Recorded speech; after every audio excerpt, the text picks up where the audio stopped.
นี่ทุกคนตอนนี้พวกเขากลับมาฮอนแล้วนะ11:09มาฮอนต้นไม้1,000 ทรีนะ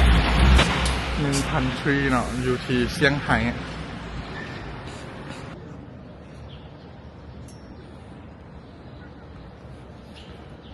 ทุกคนวันนี้เขาต้องย่างข้ามไปทางนั้นเนาะไปฝั่งนั้นงามขนาดเลย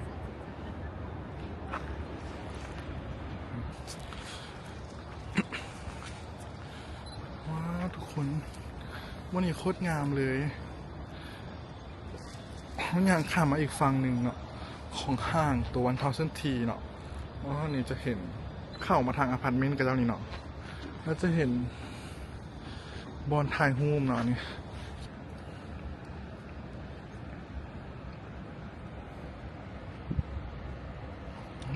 1000 ทีเซี่ยงไฮ้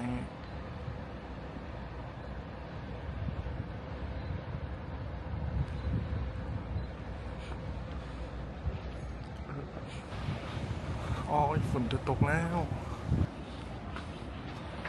ทุกคนฝนตกในแก้มพันโฮมวันนี้วันพฤหัสอยู่ที่เซี่ยงไฮ้